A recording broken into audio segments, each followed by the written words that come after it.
of her income. But I decided to hold off exposing her lies and watch what would happen next. Guess what happened next? While Milton and I were busy setting up another startup on the internet, my sister kept getting new gadgets. She brought home a second computer, a high-class laptop, the newest model.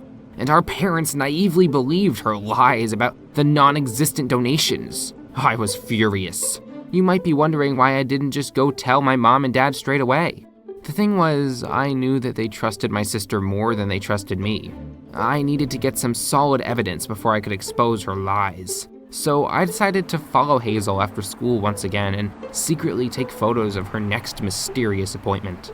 On that day, I was sure that my plan would be successful. How wrong I was. Instead of going to the cafe as usual, after school, Hazel went to a classy car dealership. I followed her. You should have seen it. I couldn't even imagine how high that prices were. Putting on my sunglasses and hood, I crouched near the parking lot and saw my sister coming out of the center with yet another guy. And then a stunning red sports car came around the corner. When the nasty guy handed Hazel the keys and offered her to get into the driver's seat, my jaw dropped. That was simply too much. I felt so surprised I even forgot to take some photos. Angry with myself and Hazel, I went home. I spent the whole way thinking that I would never go to the university of my dreams and would stay a complete failure for my entire life. Why was Hazel always so successful? She was intolerable. As I approached our house, I was in for another surprise. There, right by our lawn, was that red car. I couldn't believe Hazel had the nerve to drive it home and lie to our parents about earning the money for it herself. Furious, I ran into the kitchen and found Mom and Dad there. They were sitting at the table, looking ecstatic. "Dustin, you won't believe what happened! Your sister has surprised us with a car!" they shouted. I couldn't stand it any longer. "Do you realize that Hazel is lying to you?" I shouted, infuriated. "She's been meeting with some suspicious people and probably doing something illegal for months now." My parents looked bewildered. Meanwhile, I was beside myself with anger. So much adrenaline was rushing through my body that I didn't even notice someone else enter the room. When I heard a rustle and turned around, I saw Hazel with that guy from the car dealership. Well, I'll be honest, I really wanted to punch him hard at that moment. But then I saw the tears in my sister's eyes and realized there was something I didn't know. "How can you even think that about your own sister?" asked my mother coldly. I could feel how disappointed everyone in the room was with me. While Hazel was trying to pull herself together, my parents told me everything. The more I listened, the more ashamed I felt. It turned out that my sister's companion wasn't some criminal. He was the CEO of a large video game company Hazel had sent the gameplay of her own game a few months ago.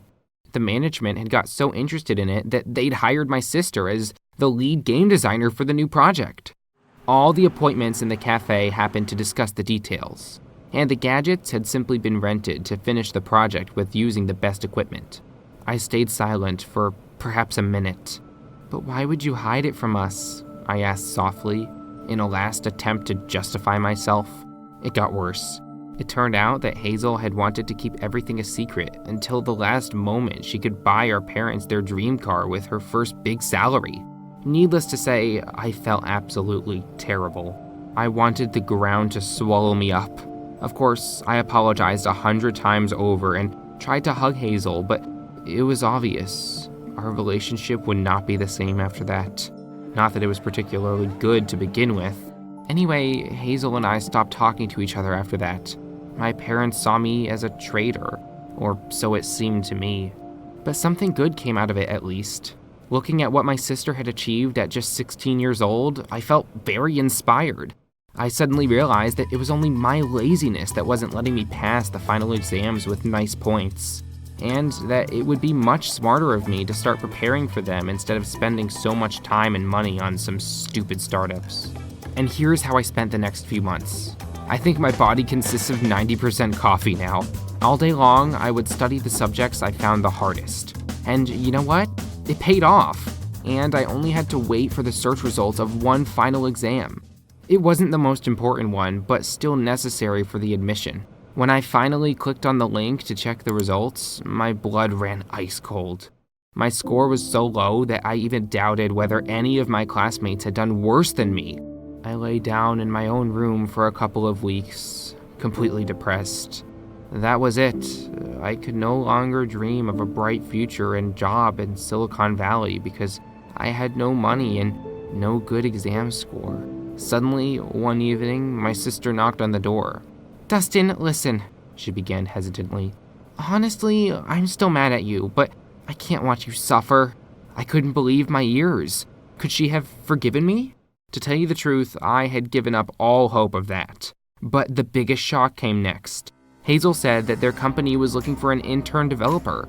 What's most important is that they were considering paying for the intern's university studies in the future. My sister said that she had shown my grades and one of my projects to her boss, and he wanted me to join their team. More than that, it would be much easier for us to work on the project together. Hazel, I don't know what to say. Thank you. And I'm so sorry for everything I said back then, I managed to say softly. I'm sorry too. I shouldn't have kept everything a secret and made some nonsense about donations, replied my sister, smiling. After that, I realized how important it is to not just assume things about the people we love. And also sometimes people need to simply talk to each other. Did you like my story? Write in the comments down below what your relationship with siblings is like.